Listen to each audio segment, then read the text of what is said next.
Welcome to my vlog. তো কেমন আছেন আপনারা সবাই? আর আমরাও কিন্তু ভালোই আছি। তো আমরা তিনজন আজকে রেডি হয়ে গেছি, চাঁচলে যাব।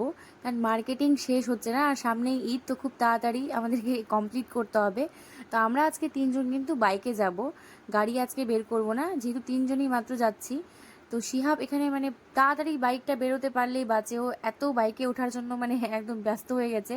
তো ওর বাবা তাড়াতাড়ি করে বাইকটা বের করছিল। আর রোদও প্রচণ্ড ছিল, যেহেতু দুপুরবেলা, মানে দুপুর বলতে 2:30টার দিকে আমরা বেরোচ্ছিলাম, কারণ ইফতারিতে আমাদেরকে আবার ফিরে বাড়িতে আসতে হবে। তো ওই জন্যই ওই টাইম মেনটেন করেই আমরা যাচ্ছিলাম। তারপর আমরা পৌঁছে গেছিলাম ইউনিক কালেকশন চৈত্রমেলাতে, যেটা কিন্তু সুইমিং পুলের পাশে অনুষ্ঠিত হচ্ছিল। তো প্রথমে ঢুকেই আমি দেখলাম যে দুপুরবেলা বলে প্রচণ্ড ফাঁকা একদম। তো এখানে প্রচুর স্টল রয়েছে, কাপড়, খাবার থেকে শুরু করে কানের মালা, অ্যাক্সেসরিজ, ব্যাগ, সব কিছু রয়েছে।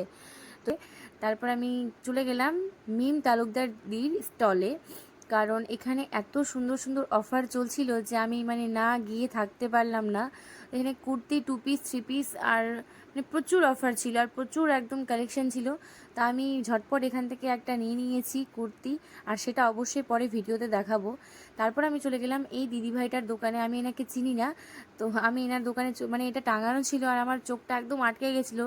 মানে এটা সামার ভাইবস ফিল দিচ্ছিল আমাকে, কিন্তু এটা যেহেতু ক্রপ টপ ছিল, তো আমি এটা পরতে পারবো না, ওই জন্য আমি এটা নিলাম না। তো এখানে আমার মনটা অনেক খারাপ হয়ে গেছিলো, আমি অনেকক্ষণ দোকানটাতে দাঁড়িয়েছিলাম, ভাবছিলাম যে কি করব, কারণ আমার এটা এত পছন্দ হয়েছিল।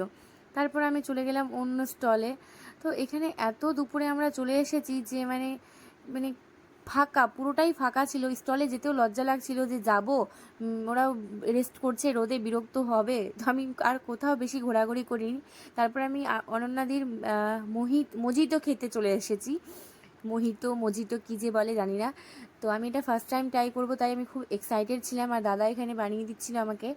তো এখানে প্রথমে একটু লেবু দিল আর একটু পুদিনা পাতা, তারপর দাদা ফ্রিজ থেকে জলের বোতল নিয়ে আসলো, ঠান্ডা জল দেবে। তারপর কি দিচ্ছে দেখা যাক। তো তারপর স্প্রাইট দেবে দাদা। তো আমি মানে খুবই নাম শুনেছি, এটার খুবই নাম শুনেছি, তো খুবই এক্সাইটেড ছিলাম। তো দাদা আমাকে বললো কী ফ্লেভার খাবে, তো আমি বললাম কোনটা ভালো। দাদা বললো জিরাটা খাও, জিরা মশলাটাই বেশি ভালো। আমি বললাম হ্যাঁ, ওটাই দিয়ে দাও তাহলে। তো দাদা ওটার টেস্ট মানে আমাকে খেয়ে বললো যে কীরকম হয়েছে। তা আমি মানে সত্যি প্রথমবার খেয়ে আমার দারুণই লেগেছে।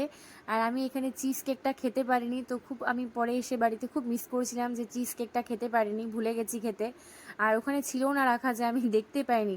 তো এখানে আমি মজিটোটা টেস্ট করলাম, আর এত আমার ভালো লাগলো যে নেক্সট টাইম আবারও খাবো, এরকম একটা ফিলিং আসলো। আর আমি মিলনকে বললাম যে তোমাকে এরপর খাওয়াবো। তো এখানে মজিটো খেয়ে আমি কিন্তু দেখলাম যে পঙ্কজ দ্বারা এসছে।